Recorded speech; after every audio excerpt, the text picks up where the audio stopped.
Magandang umaga sa lahat. Purihin ng Diyos sapagkat tayo ay kanyang binangon. Kaya bago lahat tayo muna umawit sa ating shepherd, sa ating pastor ng Shepherd of my soul sa Tagalog, pastor ng buhay ko.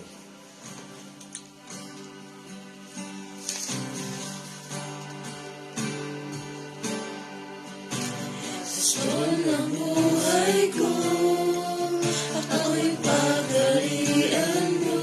Kahit saan ka man, Kahit saan ka man, ako ay susunod. Ang tanging nais ko, duminig sa tinig mo. Saan ka man, ako'y susunod. Isa pa mula sa umpisa. Pastor ng buhay ko, ako'y pagarian mo. Kahit saan ka man, Kahit saan ka man, ako ay susunod. ay susunod. Tanging nais ko, Tanging nais ko, tuminig sa tinig mo. saan ka man, Saan ka man, ako ay susunod. Sa sariwa, tulad mo sa hilig. Sa pastulan mong daig, o sa banayan na batis, pastor ng buhay ko ay katabi. Harapin man ang kabundukan, sa malalim na bangin, pastor ng buhay gagabay sa akin. harapin man, hallelujah. Man ang kabundukan, sa malalim na bangin, pastor ng buhay gagabay sa akin. Sa sariwa, Kapastulan mo tayo ng hallelujah. Pastor ng buhay gagabay. Harapin man ang kabuhay Harapin man ang kabundukan, sa malalim na bangin, pastor ng buhay. pastor ng buhay gagabay. Minsan pa, sa pastulan mong tahimik, Sa pastulan mo sa banayan na bali, sa banayan na pastor ng buhay. pastor ng buhay ko ay katabi. Harapin man ang kabundukan, Harapin man ang kabundukan, sa malalim na bangin, pastor ng buhay. pastor ng buhay gagabay. Pastor ng buhay ko, Pastor ng buhay. Pastor ng buhay gagabay sa akin. isa pa pastor, Pastor ng buhay gagabay sa akin.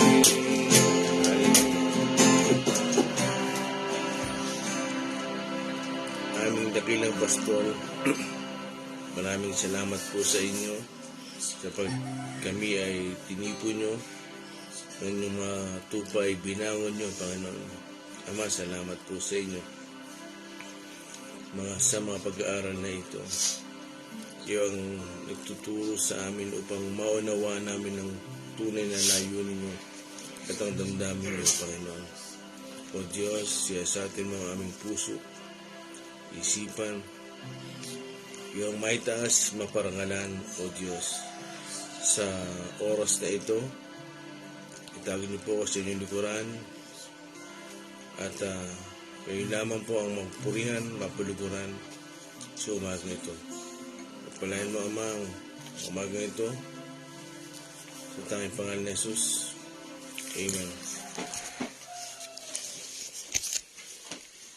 Amen. Isang mapagpalang umaga po sa bawat isa. Pinupuri po natin ang Panginoon sa umagang ito. Good morning po, Sister Aquino Raymar, Sister Morena Mateo, Sister Dina Toledo, Brother Udi G. Velasco, Sister Nympha Restor, at MJ Dorado. Good morning po sa inyo. Salamat sa Panginoon. Tayo ay kanyang biniyayaan. Talagang nakikiramdam ako kung kaya ko na. Nakikiramdam ko yung sarili ko. Sabi ko nga, ilang minuto lang ang devotion, nakakaya naman sa Panginoon. Sa 24 hours, 45 minutes lang tayo nagtitipon. O isang oras. Nakakaya sa Panginoon. Kaya, sabi ko nga, biyaya ng Diyos, pinilit ko ang sarili ko para talagang nakita ko yung tunay na pagpupursigi.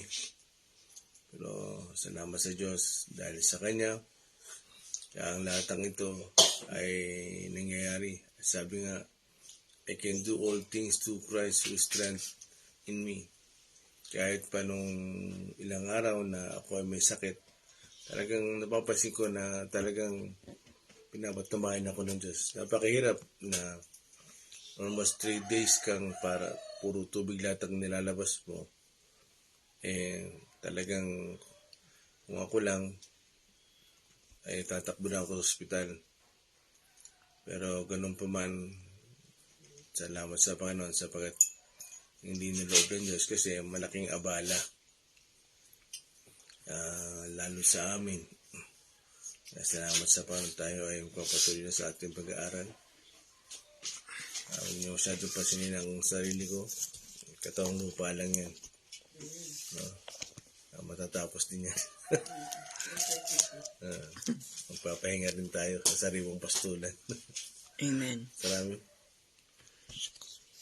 Good morning po sa ating lahat. Ang topic po natin sa umagang ito ay magmumula sa John 10, verse 1, 8, 10, tapos 12 hanggang 16 po. At ang topic po ay The Good Shepherd, Part 7. 10.1. Pakatandaan ninyo, ang pumapasok sa kulungan ng tupa ng hindi sa pinto nagdaraan, kundi umaakyat sa di dapat pagdaanan ay magnanakaw at tulisan.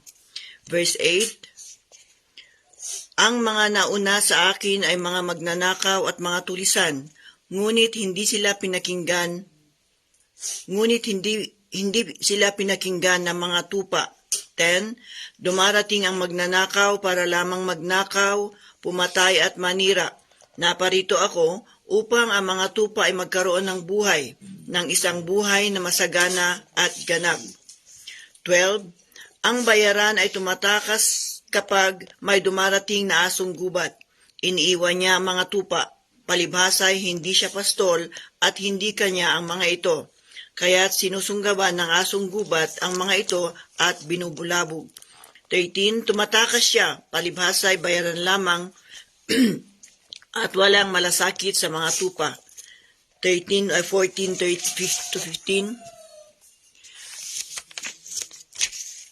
Ako nga ang mabuting pastol.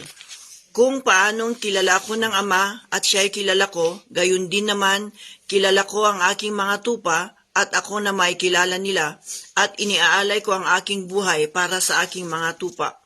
16. Mayroon akong iba pang mga tupa na wala pa sa kulungang ito.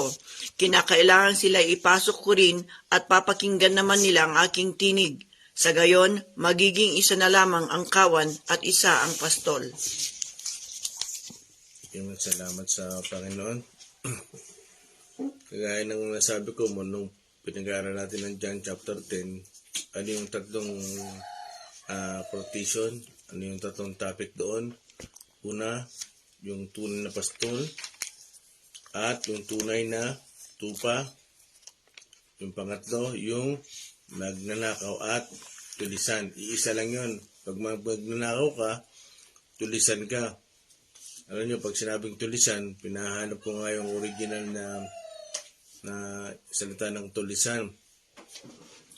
Base sa aking pagkakaunawa, pag sinabing tulisan, hindi yung matulis na lapis. Pag sinabing tulisan, terror. Doon kinuha yung salitang terorista. Ibig sabihin, mapanganib.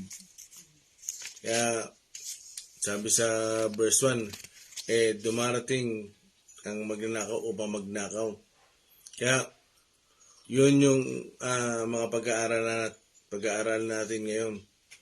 Kaya bago tayo mag-umpisa, tapos agad eh. Bago tayo mag-umpisa, ano yung 3 puntos na naiwan natin nung nakaraan? Yung binigay ko sa Rami, yung value, Value the good shepherd, Ano good yung shepherd's life.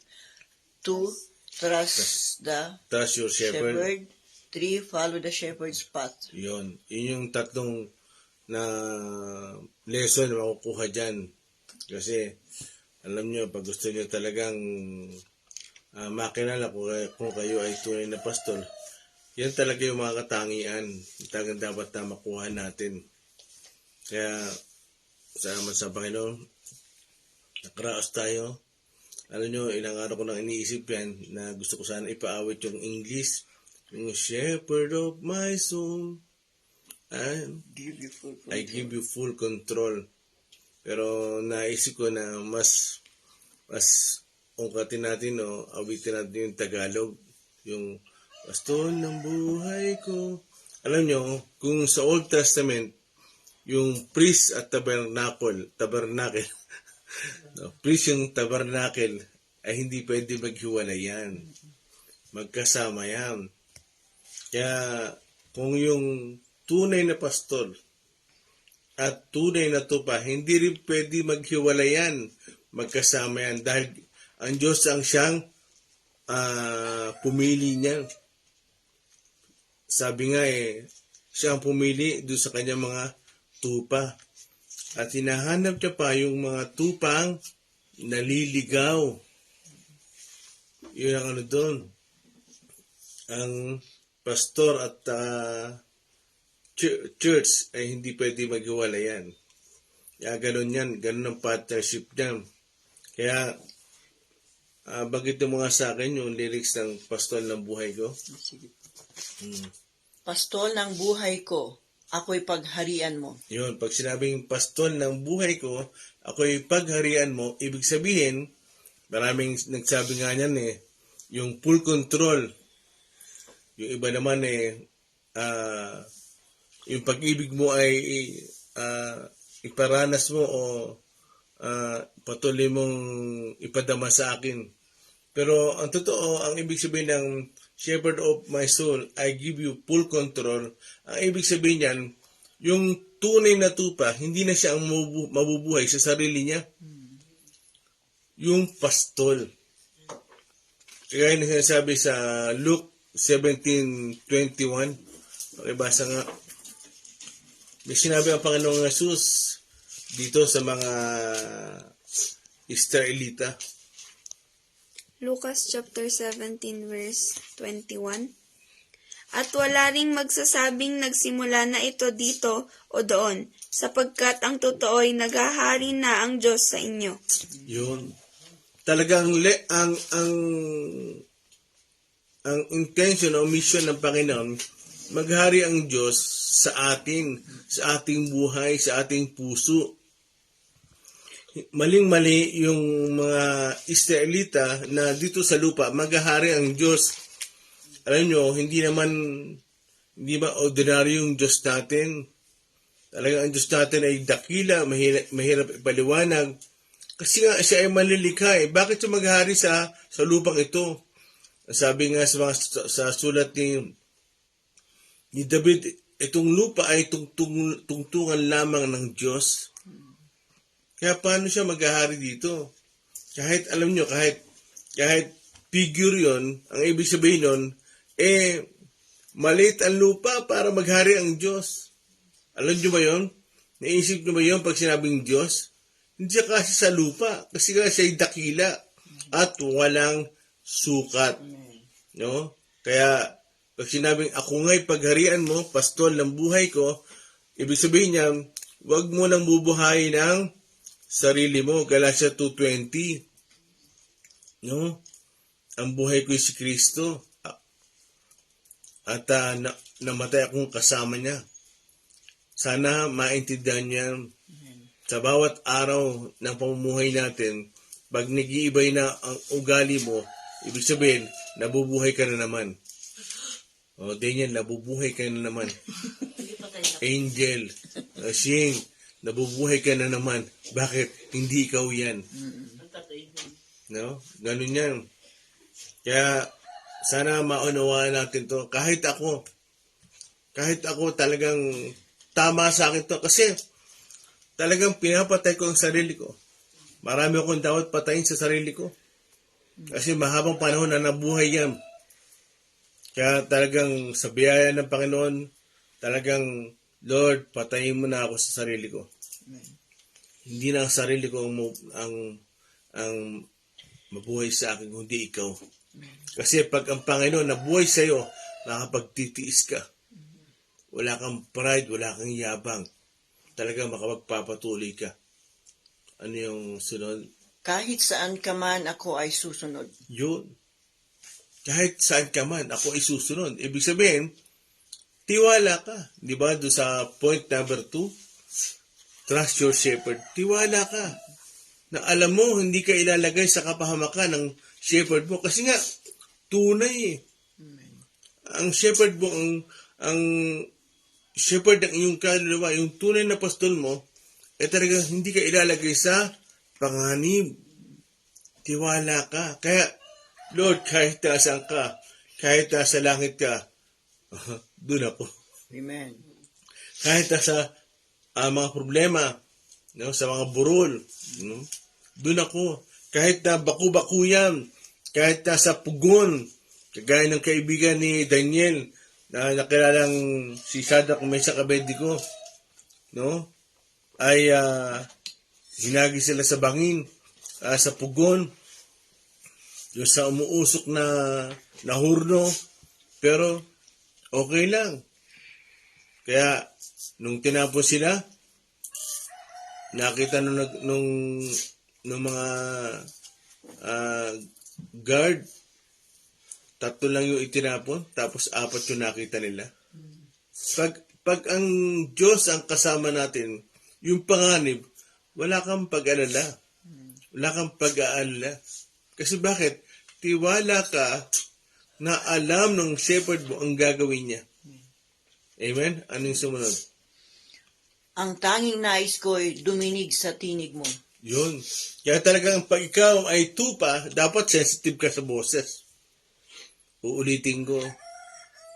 Pag ikaw ay tupa, dapat sensitive ka sa boses. Alam mo, pag hindi tinig ng shepherd yan. Alam mo, pag hindi tinig ng pastol mo yan. Kasi alam nyo, mga kapatid, may mga naliligaw na tupa. Alam mo bakit? Kalimitan naliligaw. Kung kani-kanino nakikinig. Yan talaga ang problema sa mga tupa. Kasi ang problema naman kasi, ginagaya yung boses. No? Pag halimbawa, pumito yung shepherd, madaling, minsan nakukopya. Alam mo mga mandaraya, magaling kumopya. Parang CD rin eh. No? Yung mga pirate, yung mga pirata. Kaya anong sumunod sa Rami? Saan ka man, ako isusunod. Yun ang pinakamaganda. Kung gusto nyo talagang maging safe o talagang payapa, kahit nasa ng Panginoon o nasaan yung pastol, talagang sunod ka lang. Sunod lang na sunod. Pagamat minsan parang hindi mo naiintindihan, pero sunod lang na sunod. Bakit kung minsan puro bako-bako, bakit puro problema? Sunod lang. No? Kaya alam ng ating pastol, yung tunay na pastol, yung mabuting pastol, yung ginagawa niya. Kaya ano yung pangalawang puntos? Trust your shepherd. Huwag nyo kakalimutan yan. No, kaya tayo pananampalataya eh. Ano, Pastor Rami? Sa chorus na po. Sa pastulan mong tahimik o sa banayad na batis. Yun. Pag sinabing sa pastulan mong tahimik, ibig sabihin, walang gulo. Payapa ka. No, di ba? Pag hindi ka sanay tumira sa tundo, ay hindi ka makakapamuhay. Kasi, may nag-aaway, may nagbabatuan, may nagpapatayan, may snatching, may patayan, araw-araw na lang may pinapatay, no? Ibig sabihin, mapanganib. Kaya pag sinabing sa pastulan mo tahimik, ibig sabihin, talagang nakapag-iisip ka, bubulay-bulay ka, ibig sabihin, payapa ka, nakakapahinga ka. Talagang bawat araw, sabi nga, He restored my soul. Talagang pinupuno niya ang iyong kaluluwa. Ano pang sunod? Kasunod niya po yan. Sa pastulan mong tahimik o sa banayad na batis, pastol ng buhay ko ay katabi. Yun. Pag sinabing sa banayad na batis, ibig sabihin talaga, wala kang problema. Talagang hindi ka nauuhaw. Hindi ka nagkukulang. Bakit? Nasa tabi mo yung batis eh. Dinadala ka ng tunay na pastor mo doon sa may tubig. Amen. Para in case na ikaw ay manghina, mauhaw, iinom ka na. At pag uminom ka, nagpapadumbalik, no? Ang iyong lakas. Kaya nga sabi ni David, di ba? Kinauuhawan kita. O Panginoon, kinauuhawan kita. Di ba? Sabi sa awit 42, kung paano ang tupa, ang hanap niya ay isang batis. Amen? Ibig sabihin, talagang walang kulang. Pag ikaw ay nauhaw, iinom ka. Talagang everyday napupuno ka. Ano naman nyo ba yun? Amen. Excited ba kayo? Amen. Sana ito, bago tayo matapos natin yung John, chapter 10, patuloy na mag-pray tayo na magrema sa atin yan. Sige, Sister Ami. Harapin man ang kabundukan o sa malalim na bangin, pastol ng buhay gagabay sa akin. Yun. So, harapin man ang kabundukan. Anong ibig sabihin nun? Yung mga problema. Kasing taas ba ng mundo ang problema mo? O kasing taas ba ni Goliath ang problema mo? Talagang hindi ka nag-aalala. No worry. Amen? Kapag talagang ikaw ay nasa tunay na pastol, talagang panatag ka. Pero pag wala ka sa totoong pastol mo, ang problema mo ay napakaliit pa lang, parang bukol pa lang, pero alala ka na. Ganun tayo eh. Ganun tayo mga tao. Mas magaling tayo magbulay-bulay ng alalahanin kaysa magbulay-bulay natin ang Word of God. Yung magagawa ng ating Diyos, yung magagawa ng ating pastol. Ganun tayo eh. Biyasa tayo. Master natin yan. Bukol pa lang. No? Hindi pa bundok. Bukol pa lang. Lubak pa lang. Lugmok na. Ang bulay-bulay natin yung magagawa ng Diyos. Yung kabutihan ng Panginoon. Kasi talagang hindi siya nagpapabaya. Kaya, yung bundok man. No? Ang sabi doon, ulitin mo ulit. Harapin man ang kabundukan o sa malalim na bangin, pastol ng buhay gagabay Kaya sa akin. harapin man yung malaking problema. Yung bundok. Alam mo, may solusyon. Amen? Kasi sabi ko nga, alam nyo, pag ang problema ay walang solusyon, hindi problema yan. Nakunawa niyo ba? Pag ang problema ay walang solusyon, hindi problema yan. Ang tunay na problema, may solusyon. Kasi ang nauna na ang solusyon bago problema. Ibig sabihin, wag mong problemahin yan. Kasi hindi problema yan. Amen? Nakunawa niyo ba yun? Ang problema talaga ay merong solusyon. Bago dumating ang problema, nauna na ang solusyon. Amen? Ganun yan. Ulitin ko, ang tunay na problema, may solusyon. Pag ang problema ay walang solusyon, hindi problema yan. Huwag mong problemahin yan. Okay? Ulitin mo ulit yung kabundok, tapos malalim na bangin. Ibig sabihin, kahit nasa matindi kang panghanib, ang buhay mo ay nanganganib. Talagang naglalakad kayo sa mga baku-bako. Kagaya ni, sabi ko, ulitin ko, no? Kagaya ni Shadrach, ni si Mahalel, yung nasa Babylonia, yung tatlong kaibigan ni Daniel. Shadrach, Meshach, Abednego, itinapon sa hurno, sa nagbabagang hurno, pero hindi natinag ang kanilang tiwala. Amen. Bakit? Alam nila. Sabi nga, alam niyo ba natutuwa ako doon? kahit kami ay hindi iligtas ng aming Diyos, hindi pa rin kami sasamba sa iyo. Ibig sabihin, full trust, tiwala sila. Siguro, akala ng mga tao sa Babylonia, pipigilin sila ng Diyos. Huwag itapon. Hindi. Hinayaan silang itapon sa hurno.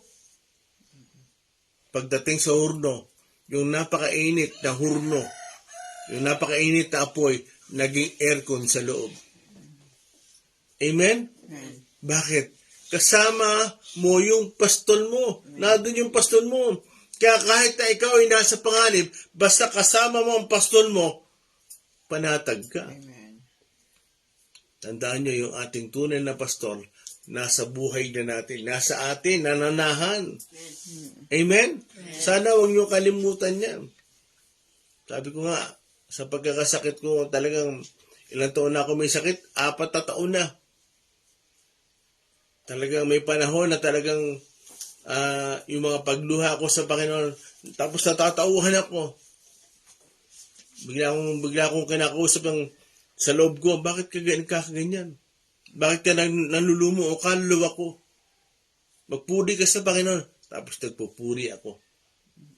Pag talagang dumarating sa akin yung matinding parang kalungkutan, bigla may nagsasalita sa loob ko, bakit ka nalulungkot o kaluluwa ko? Magpuri ka sa Panginoon. Next sentence. Wala na po. Amen. Pastol ng buhay, gagabay sa akin. Yun. Last na. Yun. Pinaka-importante sa lahat yun. Yung halimbawa, ano yung pangatang puntos? Yung follow your shepherd's path. Yung pastol ng buhay ko, gagabay sa akin. Bakit? Tayo mga tupa, eng-eng tayo eh. Alam nyo ba yung eng-eng? Alam nyo, nagkatay kami ng tupa. May nagbigay sa akin ng tupa. Sa Gribali, kasama si Ender. Alam mo ba yung Ender? No? Alam mo ba, eng-eng talaga mga tupa. Kinakatay namin, hindi siya sumisigaw. Tinanggal na yung mga itlog niya. Nakatayo pa lang siya. Panay ang luha niya.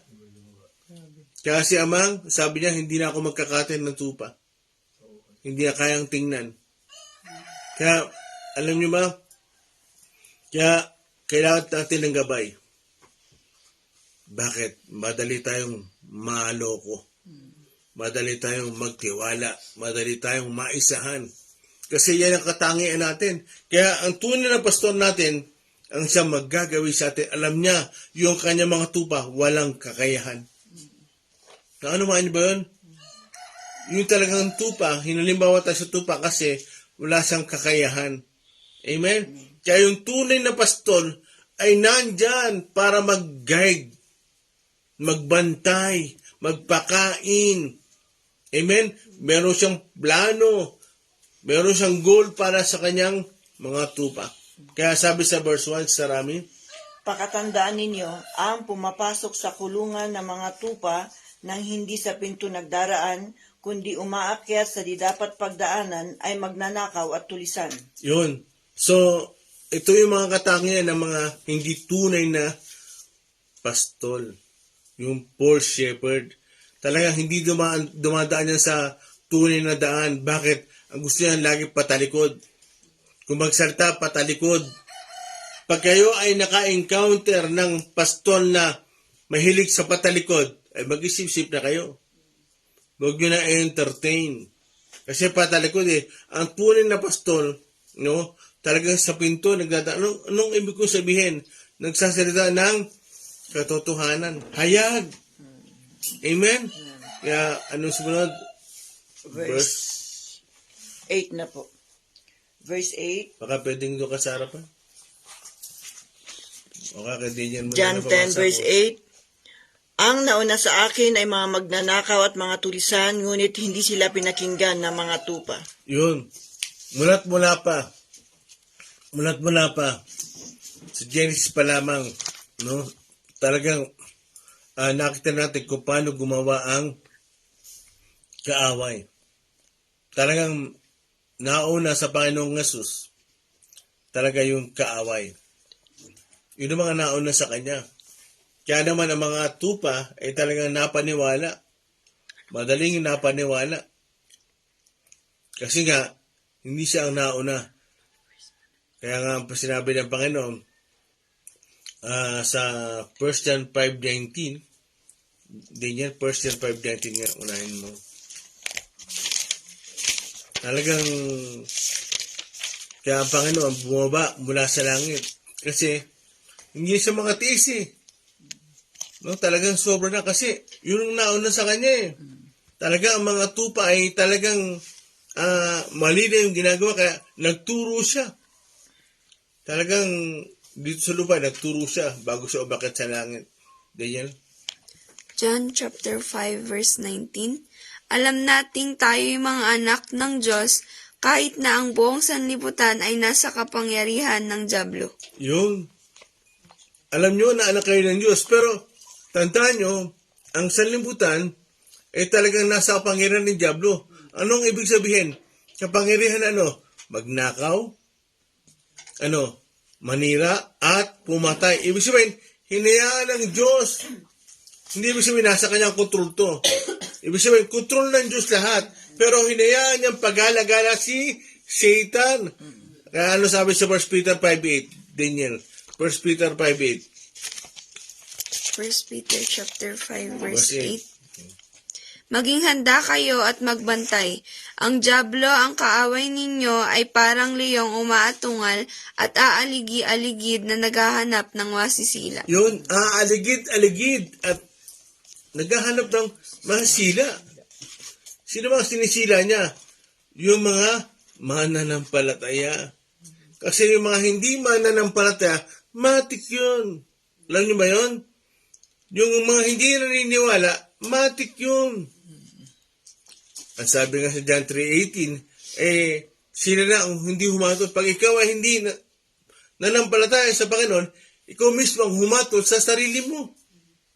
Nanuhan niyo ba yung Tagalog ko? Pag hindi ka nanampalataya, ikaw mismo ang humatol sa sarili mo. Ayon sa John 3:36. Kaya, sino mga sinisila niya? Yung mga mananampalataya, yung mga Kristiyano. Kasi alam niya, yung hindi mga Kristiyano, sa kanya na yun. Ngayon lang yung nagsasaya, ngayon lang yung malaya. Kaya ano sabi ni David, no? Huwag kang mabalisa sa taong masama. Huwag mong kaingitan, aliko nilang gawa. Katulad ng damo, sila'y malalanta. Yan ay nasa sulat ni David. Tulad ng, ang tawag doon? Nakalimutan ko na. No? Ibig sabihin, tulad lang ng hamog, mawawala sila. Huwag ka mabalisa. I-enjoy mo yung buhay mo. Amen? Amen. Sige, Daniel. Nasa na tayo? 10 na po. Verse 10 ng John 10. John 10. Verse 10, dumarating ang magnanakaw para lamang magnakaw, pumatay at manira. Naparito ako upang ang mga tupa ay magkaroon ng buhay, ng isang buhay na masagana at ganap. Amen. So, nandiyan yung contrast. Dumarating daw ang magnanakaw upang magnakaw. Alam nyo na. Kapag ikaw talaga ay wala sa kulungan, no? Alam niyo ba, nung unang panahon, bago ko makalimutan, sa Israel, no? Sa bansang Israel, malawak yun, nalupain. Minsan yung mga tupa ay ginagabi na. Doon sa Israel, nauso yung transient, hindi sa atin.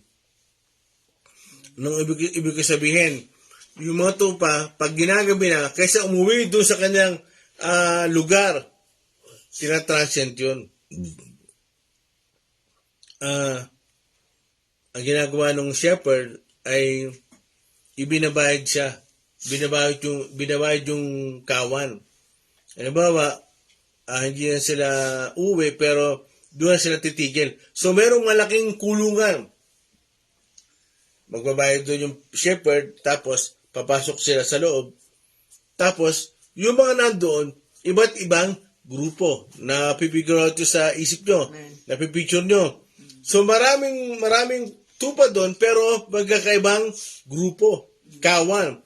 Kaya pag oras na ng umaga, doon sa malapit sa pintuan, may mga pastor na iba't ibang boses. Halimbawa, may pastor na, Eeeew! Pag narinig niya ng mga 3 beses, Eeeew! Yung mga tupa, tatayo yun. Malalaman nila, Eeeew! Tapos, lalakad sila, sunod-sunod. Ibig sabihin, kilala nila ang tinig ng kanilang pastor.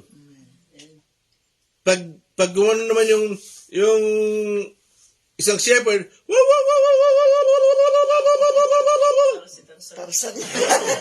ibig sabihin, tatayo yung isang grupo. Nanuhan nyo? Kasi nga, merong malaking lote doon sa Israel na pinapaupahan. Para pag may ginagabing mga tupa, no, hindi na talagang uuwi. Doon na lang magta-transient.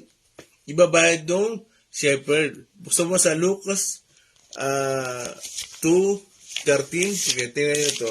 Lucas chapter 2. Pabasahin mo si Angel. Gusto ko marinig ang boses ni Angel.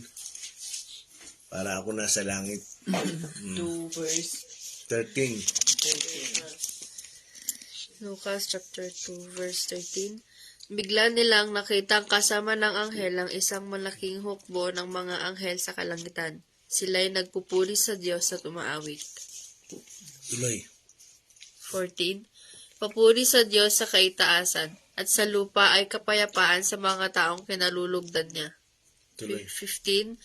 Nang makaalis na ang mga anghel pabalik sa langit, ang mga pastol ay nag-usap-usap. Tayo na sa Bethlehem. Tingnan natin ang pangyayaring ito na ibinalita sa atin ng Panginoon.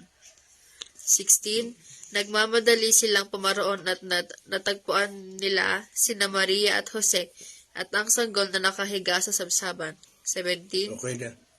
Okay, salamat. Anong senaryo yan? Lucas 2:13-16. Nagpakita yung mga pulutong ng anghel saan? Sa mga pastol. Tingnan nyo, basahin yan, mga pastol. Hindi isang pastol. Hindi singular, plural yan. Mga pastol. Bakit? Nandun sila. Nangusap yung mga anghel na ipinanganak sa lugar ninyo, sa bahay ni David. Ang isang sanggol. Sino yung kausap doon? Yung mga shepherd. Yung mga katiwala. Amen? Kaya, talagang makikita nyo na nung una pa man, talagang uso na yung mga shepherd na, kasi yun ang popular profession. Bukod sa magsasaka, bukod sa farmer, ang popular profession ay pagiging pastol o shepherd. Kung talagang ikaw ay walang problema, malakas ka, mabilis ka, matapang ka, palabang ka, hindi ka matatakutin, ay qualified ka maging pastol. Kasi ang kalaban mo, masasamang hayop, mga mapangani, babangis. Kaya, saan tayo? 12 po. 12. Verse 12 po. Ang bayaran ay tumatakas kapag may dumarating na asong gubat. Iniiwan niya ang mga tupa, palibhas ay hindi siya pastol at hindi kanya ang mga ito. Kaya't sinusunggaban ng asong gubat ang mga ito at binubulabog. No, binubulabog. Binubulabog. Yun. So, ano ibig sabihin binubulabog? Talagang nagkakagulo. Nawawala yung pagkakaisa. Nawawala yung katahimikan. Binubulabog. Nagugulo sila. Utak nila. Talagang nawawala sila sa sarili. Kaya anong sabi doon sa verse 12? Pakiulit-ulit. Hindi niya. Verse 12, ang bayaran ay tumatakas kapag may dumarating na asong gubat. Okay, so, ano raw yung bayaran? Hindi tunay na pastor. Kaya alam nyo ba mga kapatid, ang tunay na pastor, nakakakilos kahit walang pera. Hindi niya alintana yung kawalan. No? Kung kahit wala siyang panggastos, talagang dahil sa pagmamahal niya sa tupa, talagang nakakagawa siya. Yun ang tunay na pastor. Kaya pag nagpanganib, Ano kalimitan ng panganib? Tagutom, kawalan, mga problema, kaguluhan, hindi siya umaalis, nananatili siya. Kasi bakit? Hindi siya bayaran eh. Siya ang tunay na pastor. Ibig sabihin, naninindigan siya.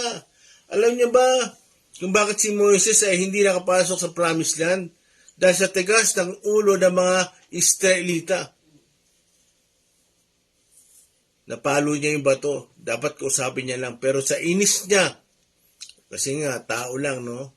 Sa inis niya, napalo niya. Pero yung tunay na pastor, yung sumisimbolo sa batong buhay, ay talagang pinagpasensyaan siya.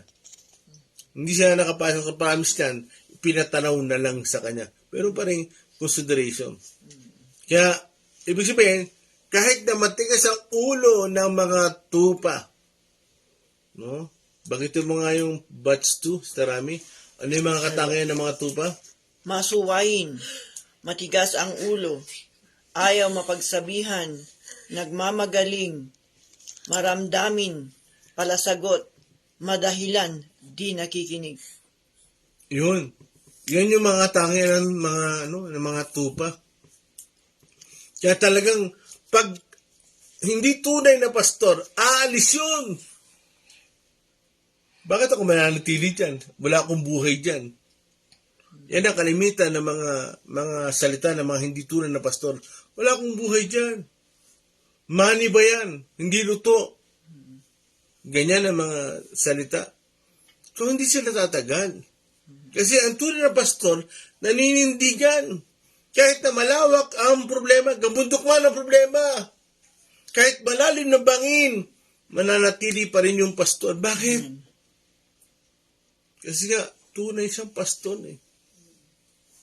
Hindi siya aalis. Kasi, ang kanyang buhay ay binibigay niya lang sa tupa. Di ba, nagparito ang magnanakaw upang magnakaw, manira at pumatay. Ngunit nagparito ako para magbigay ng buhay sa tupa. Kaya pag verse 11, binanggit mo din niya 11.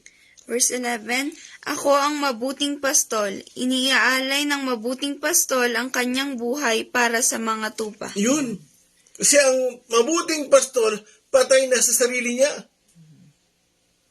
Lagi sinasabi ng mga pastor, wala na akong pangarap. No? Sinasabi ng mga pastor, wala na akong pangarap, pero active na active sa networking. Kung talagang wala ka ng pangarap, ay talagang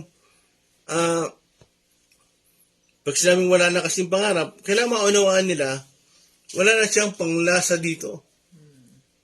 Sabihin, pangarap ko magkabahay Hindi na rito. Dahil kung niloob na magkabahay ka, ibibigay ng Diyos yun. Pero kung hindi ka looban ng Diyos, wala ka magagawa. Yun ang ibig sabihin na wala ng pangarap. Pero hindi ko sinabi, ulitin ko, hindi ko sinabing masamang mangarap. Mangarap kayo, walang bayad. Libre yan. Pangarap na nga lang, hindi pa magawa. Libre yan. Kaya maunawaan natin, yung lumalabas sa bibig natin, pag sinabing walang pangarap, hindi ibig sabihin masama mangarap. Ibig sabihin, wala ka ng panglasa sa sanlibutang ito. Kung ano lang yung dumating sa'yo, tinatanggap mo dahil yun ang kalooban ng Diyos. Huwag mo nang pangarapin na kailangan yumaman ako bago magpastor. Hindi ka makapapastor kung gano'n ang kaisipan mo. Dati ay tanong nyo kay Sister Cathy. Ang gusto ko, may maayos na trabaho. Bakit? Gusto ko, walang problema pagdating sa mga finances. Hindi ka makapapastor pag gano'n ang mentality mo. Kailangan ang mentality mo ay talagang kung ano yung kalooban ng Diyos. Amen. Kaya, pag sinabing, ibinibigay ko yung buhay mo sa mga tupa, ibig sabihin, yung talagang focus mo, talagang nasa tupa. Sila'y bigyan ng buhay para sila'y mapabuti. Amen? Kaya, walang mapahamak sa kanila. Yun yung focus mo. Anyway, may kaaliwan naman ng Diyos dyan eh. Pag ang tupa ay mataba, no, Jess? Pag ang tupa ay mataba, malusog sing, may pakinabang shepherd. May pakinabang pastor. Bakit? Matatawa kayo. Hindi. Mayroong pakinabang. Bubuhayin niya ang shepherd. Amen. Bubuhayin niya ang pastor. Kasi nga, walang sakit. No? Angel, walang sakit. Kaya nga makikinabang. Kaya kailangan talaga focus. Talagang ibibigay mo na yung buhay mo. Tandaan mo, ulitin ko sa inyo, kaya isang pastor ay hindi papatay sa sarili niya, hindi siya makapagpapastor. Pag marami pa siyang pangarap, pag marami pa siyang gusto, ay talagang mahirap makapagpatuloy. Ang lagi magiging problema niyan, hindi ako tinawag dun eh. Eh ako, bakit ko siya nasasabi to? Kasi ganyan ako. Pag mayroong problema, bakit hindi ako tinawag dyan? Akala ko dati, ang pastor, maliit ang problema. O kaya walang problema. Puro talagang, masarap ang pastor. Kasi nga, yun ang mentality ko dati. Masarap ang pastor, walang problema, walang pinagdadaanan. Pero maling-mali ako. Kaya yung dati ni Pastor Joseph, dinistino ko sa walang church, walang pastoral house, walang upuan ng church, walang CR, walang bahay. Pero yun, kabaliktaran lahat sa iniisip ko. Kaya, pagputuloy na tayo. Baka na kayo makapokus ang usapin eh. Verse 16 po. Hindi. Una. 13 pa lang. 13. Wala kasi sa namin eh. Naunawa ka namin. 13. Verse 13. John 10:13. Wait lang. Anong oras na? 47. Okay. 13. Bilisan natin. Verse 13 po, tumatakas siya, palibhasa ay bayaran lamang, at walang malasakit sa mga tupa. Yun. Tandaan nyo mga kapatid, yung malasakit. Hindi ang importante. Kasi pag siya ay walang malasakit, alam nyo, nakakita na ba kayo? Alam nyo, talaga nag-iingat ako eh. No? Yung mga pastor na palatakbo, yung takbuhin, kaya alam nyo, sabi ko nga sa inyo, ano yung point number 1 doon sa pinag-usapan natin? Value the shepherd's life. Kasi ang tunay na pastor, hindi tumatakas. Talagang ang Diyos ang pumili dyan. Iba't iba man ang pinagalingan niyan, iba't iba man ang ugali niyan, pero kilala lang Diyos yung pinili niya. Hindi natatakas. Mamamatay yan na nagpapastol. Kaya si Pastor Cesar, di ba? Kung kilala niyo si Pastor Cesar Claudio, dinadialysis na nangaral pa. Saan ka pa? Kayo, ang lalakas nyo. No? May mga sakit na. Nangangaral pa, tumatayo pa. May lalapit na mayembro sa kanya, maghihinga ng problema, samantalang yung pastor na hinihingahan niya, nakikita yung problema. Punong-puno. No? Alam niyo, ang tunay na pastor, marami siyang problema, pero nakapagpapalakas pa. Amen. Ulitin ko, ang tunay na pastor, punong-puno ng problema. Pero pag nagtanong ka, sumasagot siya, nagpapalakas pa. Hindi ang pinapayo niya, ako rin punong-puno ako ng problema, sister Wala nga kami makain Hirap na hirap nga kami. Wala nga pamasayang anak ko Alam niyo ba ang tunay na pastor? Kahit siya'y punong-puno ng problema, ang lumalabas sa bibig niya, pampalakas. Nanuha niyo ba? Encouragement pa rin. Kahit ang dami niya pinagdadaanan. Kasi bakit? Kasi pa nag-iisa na lang siya, lumuluha na lang siya doon sa tunay na pastol. I-cry out, umiyak siya. Pero nakikita ba yun ng mga tupa? Hindi. Kasi ganyan ang katangian ng mga tunay na pastor. Hindi nyo makikita ang palaiyakin yan. Hindi nyo makita yung tunay na nasa loob niya. Pastor, magsalita ka. Ano ang damdamin mo? Napanghihinaan ka naman loob. Labang ka. No. Kasi ang tunay na pastor talagang guminsan talagang kahit marami siyang pinagdadaanan, sinasarili niya lang. Pag mayroon dumating na tupa, pinalalakas niya pa, kaya mo yan. Magtatagumpay ka. hindi tunay na pastor. Oo nga, pare-pareho, ganyan talaga. Hindi mo kaya yan. Ang tunay na pastor, hindi niya inaayunan ang pinagdadaanan ng tupa. Hindi, binabaliktad niya. Hindi, kaya mo yan, magtatagumpay ka. Pero yung pastor, marami problema. Tuloy. Verse 14. 14 and 15 po. Ako nga ang mabuting pastol. Kung paanong kilala ko ako ng Ama at siya'y kilala ko, gayon din naman, kilala ko ang aking mga tupa at ako na may kilala nila. At iniaalay ko ang aking buhay para sa aking mga tupa. Okay. So dito, kailangan intindihin nyo to, yung talatang ito. Kailangan meron kayo mapansin sa talatang ito. Anong sabi sa verse 15? Unang sentence din yan. Ako nga ang mabuting pastol. Sumunod. Kung paanong kilala ako ng Ama at siya'y kilala ko. Yun. So dito makikita nyo, meron talagang sinasabi ang Panginoon. Kilala niya ang Ama. At kilala siya ng Ama. At kung paano niya kilala ang Ama, ganun niya raw kilala ang yung kanyang mga tupa. Kaya, alam niyo mga kapatid, dapat sa atin, hindi na ako tatagal, hindi ko na kaya. Hindi. Alam ng Panginoon, kaya mo yan.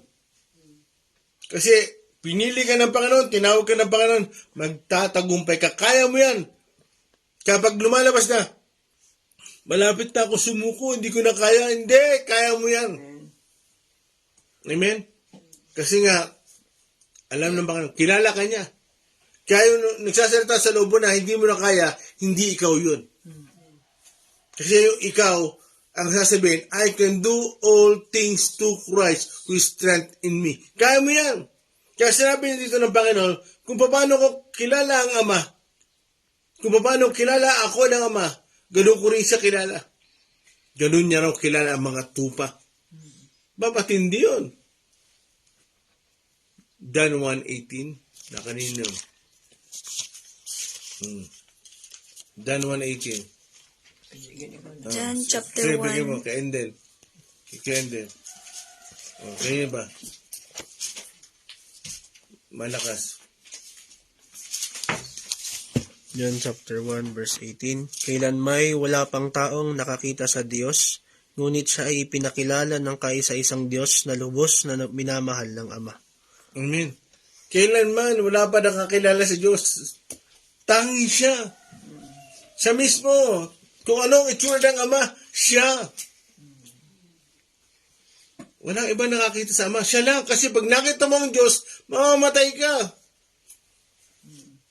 Yun? Pag nakita mo ang Diyos, mamamatay ka. Pag nakita mo ang Ama, mamamatay siya. Siya full of glory. Mamamatay ka. Pero siya, sinasabi niya, ako lang ang nakakita sa Ama. Ako lang ang nakakita sa Ama. At kilala ko ang Ama. Kaya sinasabi niya naman sa 15, no? Kung paano ko kilala ang Ama at kilala ako ng Ama, ganun ko rin kilala ang mga tupa. Anong ibig sabihin nun? Yung mga tunay na tupa, hindi tumatalikod.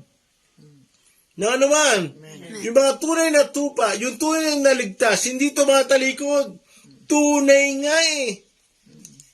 Kaya sabi sa Hebreo 11:13, no, yun ang bagbuksan. Hinahati man yung mga mananampalataya, hinahati man yung katawan ng mga mananampalataya, nagpupuri pa rin sila sa Panginoon. Kinakain man sila ng leon, hindi pa rin nila iniiwan yung kanilang pananampalataya. Ano sabi sa Romans 8:35? Sino makapaghiwalay sa atin sa pag-ibig ni Kristo? Hirap ba? Tagutom ba? Hapis ba? Wala. Amen? Kasi bakit? Tunay silang mananampalataya. Ang tunay na mananampalataya, hindi umatras kasi tunay nga. Yung mga tunay na pastol, kilala ng Diyos, alam niya, magtatagumpay yan. Kaya pag merong tupa na, o member na, kapatid, hindi ko na yata kaya, susuko na ako. Hindi ikaw yan. Kilala ka ng Diyos, magtatagumpay ka. Nanuhan niyo ba yan? 16 din yan. Verse 16 po. Mayroon akong iba pang mga tupa na wala pa sa kulungang ito. Kinakailangang sila'y ipasok ko rin at ipapakinggan naman nila ang aking tinig. Sa gayon, magiging isa na lamang ang kawan at isa ang pastol. Yun. Kaya sabi ng Panginoon, meron pa rin akong tupa na wala pa sa kawan. Yun ang ginagawa natin yun. Hinahanap natin sila. Binabahagi natin sila ng Word of God. Kasi, pag narinig nila yung tinig ng kanilang pastol, magre-respond sila. Ano sabi sa Romans 10:17?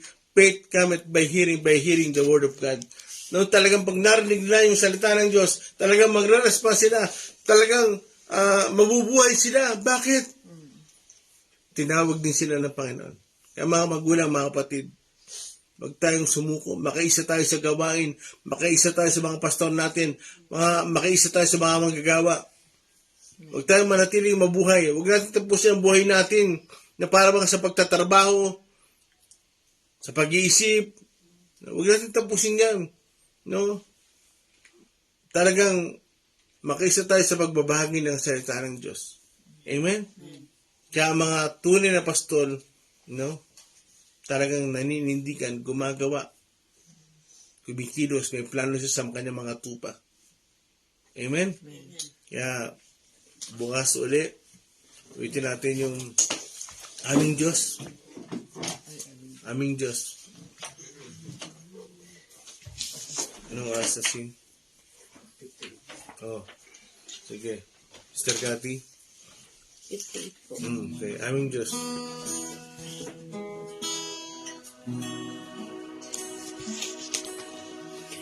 Aming Diyos, nadakila at walang katulad. Diyos na walang hanggan. Sa mga panghihina at kabihatian, Diyos ng kaaliwan, hindi nagkukulang, di bumibigo, Diyos na di nagbabago, isang kaibigan, kaagapayan, matatapbuhan, Diyos na laging nakalaan. Kayo, Diyos, ang aming pag-asa. Sa bawat araw, ang aming dinanasan. Sa aming buhay, bibigyang kaluguran. Pararangalan iyong dakilang pangalan. Kayo, Diyos, ang aming pag-asa.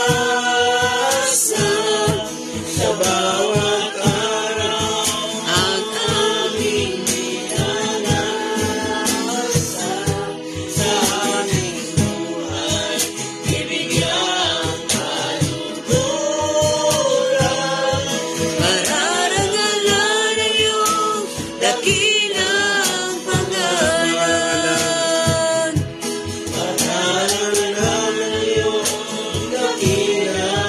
pararangalan, ano na yung isa pa?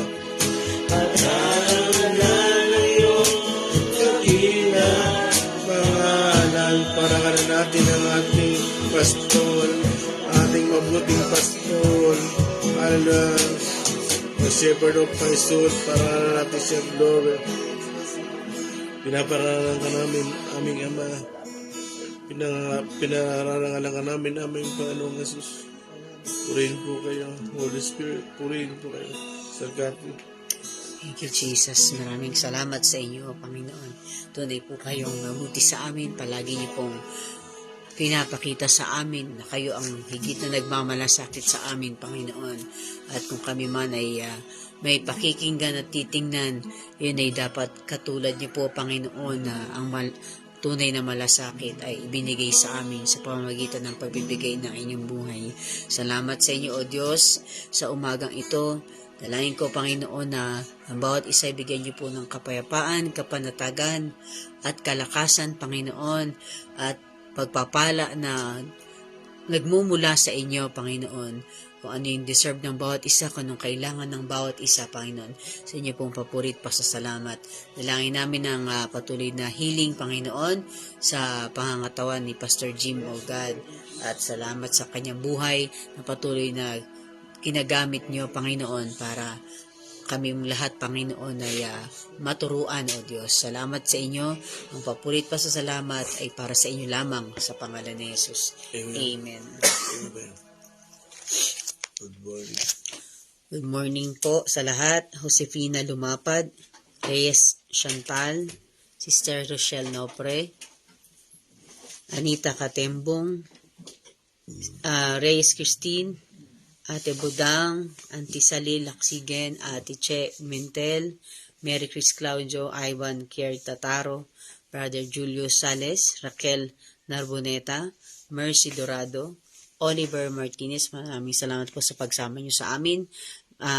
Nilo Panganiban, Mario Mongcal Jr., William Villacorta, Alan Rocoreo, Nilay Uwal, Gina Yen, Alfred Calusin, Samantha Francesca, Ryan Quasay, Len Alesna, Joy Rivera, Evangeline Valderrama, Corazon Orejuela, Alex Jazz Margare.